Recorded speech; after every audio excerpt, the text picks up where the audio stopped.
Oi gente, tudo bom? Meu nome é Ingra Barreto, sou publicitária, sou sommelier de cerveja e hoje a gente vai falar sobre uma escola marcada pelo exagero, que é a escola americana.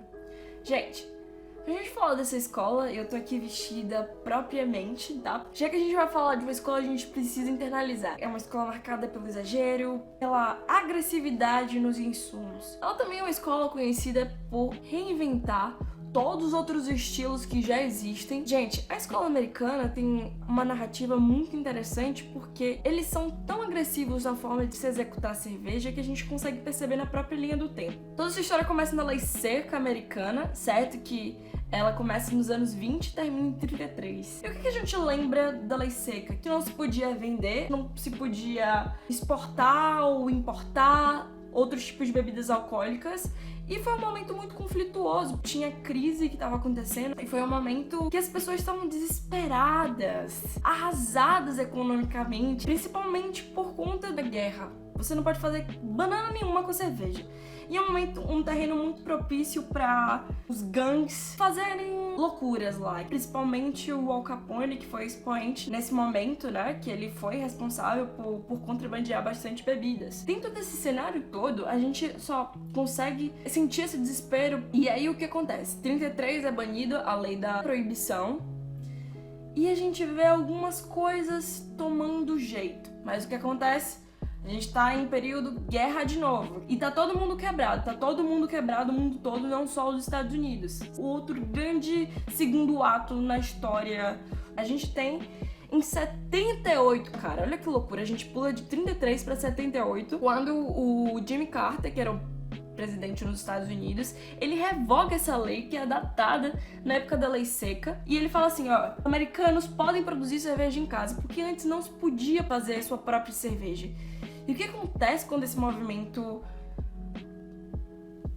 eclode nos Estados Unidos? Mano, é uma pira muito doida, porque basicamente a cerveja artesanal nos Estados Unidos virou uma espécie de culto. A gente tem em 78 essa lei assinada, nos anos 80 a gente já vive uma revolução do craft lá nos Estados Unidos e tá todo mundo querendo abrir uma micro cervejaria. Isso explode nos anos 90, as micro cervejarias, e elas têm as características principais, como eu já falei, do exagero e de serem mais alcoólicas, o uso principalmente de barricas de carvalho. Eles criam novos estilos, tipo uma cerveja de abóbora, uma pumpkin ale. Eles têm também o que...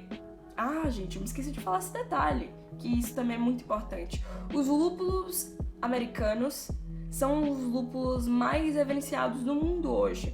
São os segundos maiores produtores de lúpulo, porque toda a condição climática, toda a condição do lugar, do solo e etc., todas as propriedades do terroir favorecem que o solo norte-americano seja muito favorável para a criação de lúpulo, porque eles conseguem ter lá um frio interessante e conseguem também ter uma incidência solar que favorece o crescimento desses lúpulos, certo?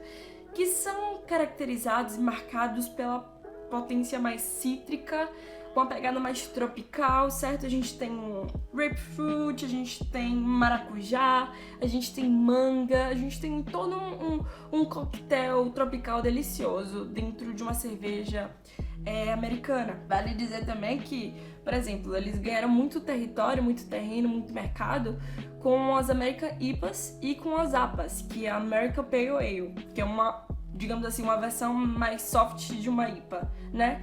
E a gente consegue perceber no próprio paladar, quando a gente vai treinando cada vez mais, a diferença de uma IPA americana e uma IPA inglesa, principalmente pela pronúncia do lúpulo e por elas serem muito mais alcoólicas, serem muito mais amargas e não terem um equilíbrio, digamos assim, entre o malte e o lúpulo. Então a gente tem todas esses detalhes interessantes sobre a história dessa linha cronológica, que é muito curioso, porque vocês conseguem perceber que eles cresceram num período muito curto e com várias adversidades e foram, assim, muito inteligentes e muito, digamos assim, foram interessantes na forma de se marcar o próprio território na construção do mercado, certo? Gente, eu espero que eu tenha esclarecido algumas coisas, foi meio confuso na linha do tempo, eu imagino, porque a história é muita e o assunto também fica meio extenso.